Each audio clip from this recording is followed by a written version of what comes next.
नाजरीन, अस्सलाम वालेकुम रहमतुल्लाहि व बरकातुहू। ये जो पेचश है, पेचश जिसे अरबी ज़ुबान में ज़हीर कहा जाता है, ज़हीर, और अंग्रेज़ी ज़ुबान में इसे डिसेंट्री कहा जाता है। ये मर्ज़ ये आम तौर पर ना गर्मियों के मौसम में पैदा होता है और गर्मी की वजह से पैदा होता है। इसमें आंतों में बरम होकर ज़ख़म बन जाते हैं, जिसमें पेट में मरोड़ उठता है और दर्द के साथ मोशन आते हैं, और पखाने के साथ म्यूकस मेम्ब्रेन यानी आंव भी आती है, खून भी और पीप भी ये भी आ जाता है, और पखाने की हाजत भी इंसान को बार बार होती है, यानी बार बार वो पखाने की तरफ जाता है, और पखाना करते वक्त ना उसे ज़ोर भी लगाना पड़ता है। ये मेरा ख्याल आप समझ गए होंगे इस हालत को। और बड़ी आंत के आखिरी हिस्से में मकाद के करीब, यानी पखाना का जो जगह होती है जहाँ पखाना खारिज होता है, उसके करीब दर्द भी होता है, और बाज़ लोगों को तो ज़ोर लगाने की वजह से ये कांच भी निकल आती है। कांच वो गोश्त का एक हिस्सा होता है जो पखाने के रास्ते से, जहाँ पखाना निकलता है उसी रास्ते से वो गोश्त बाहर निकल आता है, उसे फिर वो हाथ से अंदर करना पड़ता है। तो और कोई कोई मरीज़ ऐसा भी होता है जिसे बुखार भी साथ पैदा हो जाता है। तो इसके लिए मैं आपको एक बड़ा ज़बरदस्त आला पाए का नुस्खा बताना चाहता हूँ, आपके गोश गुजारना चाहता हूँ। आप वो समात फरमा लें, वो नुस्खा बनाएं और उसको इस्तेमाल करें। वो बहुत लाजवाब नुस्खा है।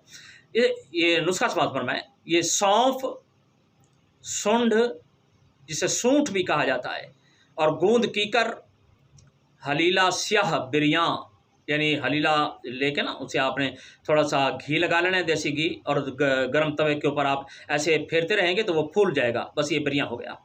तो हलीला स्याह बिरियाँ यानी फूलने से मुराद ये है कि उसकी जो सिलवटें होती है ना वो ख़त्म हो जाती हैं, वो गोल गोल सा हो जाता है। तो बस ये बिरियाँ हो गया। तो ये हलीला स्याह बिरियाँ है। और खशखाश, ये खशखाश आम चीज़ है। ये आपने 10-10 ग्राम ले लेनी है, इनका पाउडर कर लेना है। अच्छा, अगर किसी को पोस्ट खशखाश मिल जाए तो बहुत ही लाजवाब चीज़ है, वो भी आपने 10 ग्राम इसके अंदर डाल लेनी है।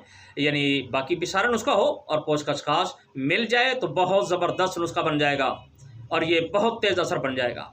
तो इनको आपने लेकर ना सारा का आपने पाउडर बना लेना है। पाउडर बनाने के बाद ना चाय वाला जो चम्मच होता है ना, ये आपने 1 चम्मच लेना है। 5 मिनट के बाद आपने दूसरा चम्मच ले लेना है। बस, यानी अव्वल तो ऐसा होता है कि सिर्फ ये पहले चम्मच लेने के बाद ही ये जो मोशन वगैरह होते हैं, ज़हीर पेच जिसे डिसेंट्री कहा जाता है, ये ख़त्म हो जाता है, रुक जाता है। ये पहली से ना तो दूसरी से, दूसरी ना तो तीसरी से, हद तीसरी खुराक है।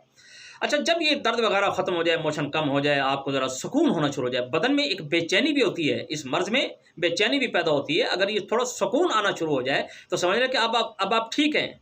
तो उस वक़्त आप ऐसा करना है कि ये सुबह दोपहर शाम आपने ये खुराक लेनी है। ये खुराक भी ज़्यादा से ज़्यादा 1 दिन है या 2 दिन है, बस इससे ज़्यादा नहीं लेनी पड़ती, ये बिल्कुल ठीक हो जाता है अल्हम्दुलिल्लाह। तो ये खुराकें अगर आप शरबत अंजबार से लें तो सोने पे सुहागा है। ये बहुत बेहतरीन चीज़ बन जाती है। ये बहुत जल्द असर करने वाली दवा है। ये बनाएँ, इंशाअल्लाह ताला आप दुआएँ देंगे। अल्लाह ताला मुझे भी और आपको भी और तमाम उम्मत मुस्लिमा को शिफ़ाए कामिला, आजिला, मुस्तकिल्ला, मुस्तमिर्रा अता फ़रमाए। अस्सलामु अलैकुम व रहमतुल्लाहि व बरकातुहू।